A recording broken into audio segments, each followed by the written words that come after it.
Hello fabricators, this is Mitch Foley from Timesavers here to show you the Compact 9 series. This machine is configured with the drum top brush design. The belt here in the first position is used to remove the vertical burr on your parts, followed by this top brush which is used to edge brake your parts. Let me show you some of the manual adjustments on this machine. The main manual adjustment on this machine is the conveyor height. You go clockwise to lower or open the conveyor belt, or you go counterclockwise to close or raise the conveyor head. The conveyor is equipped with a vacuum conveyor belt, which has a high coefficient of friction sticky belt with countersunk vacuum ports. This doubles the amount of suction coming through these vacuum ports. You will also see on the face of this machine the control panel with each individual adjustments. I will show you where these individual adjustments are made here in a second. You have your on-off for your vacuum, your on-off for your conveyor, and your on-off for your head 1 and your head 2. Right now your head 1 is the drum and your head 2 is the top brush. You have VFDs for each of these heads.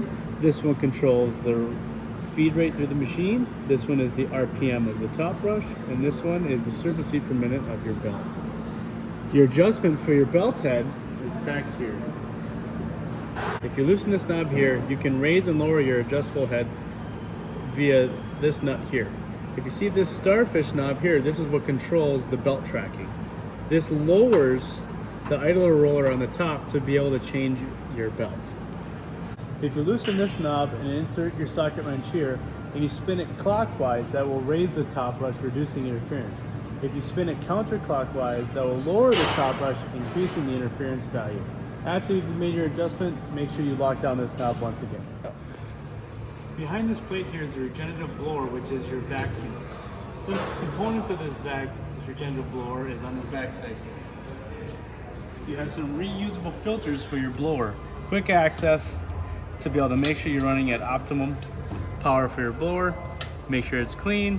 If it's not, blow out the soot, put it back in, throw the cover back on. As you see, you have 2 of these, just to really make sure you have clean airflow going for your vacuum. If you look up here, we have what we call our external conveyor belt cleaning brush. This has some stiff bristles which go inside these ports and make sure that they are clear of swarf to make sure your vacuum is running at optimal performance. If you come to the back side of this machine, you'll see that we have our Niagara DC55 dust collector. Simple on-off controls, phone control power box, 55-gallon drum, which at optimal capacity will have 20 gallons of water in it. You'll see you have a water level sight glass back here, which has these electronic sensors to sense where the steel ball float is located. It will stop the Compact 9 from turning on if the water is too high or is too low, signaling the user to fill the machine or drain the machine full of water. You'll also see that this is equipped with some quick disconnect ductwork with gate valves to help control the performance of your vacuum. Very simple, very easy. You'll also see that this entire unit is put on a metal skid for ease of transport around your shop or freight. We're going to go and run a part here on this Compact series. As you can see, we got a bunch of grooves here to be able to show edge braking capability. Let's go ahead and show you how to turn this machine.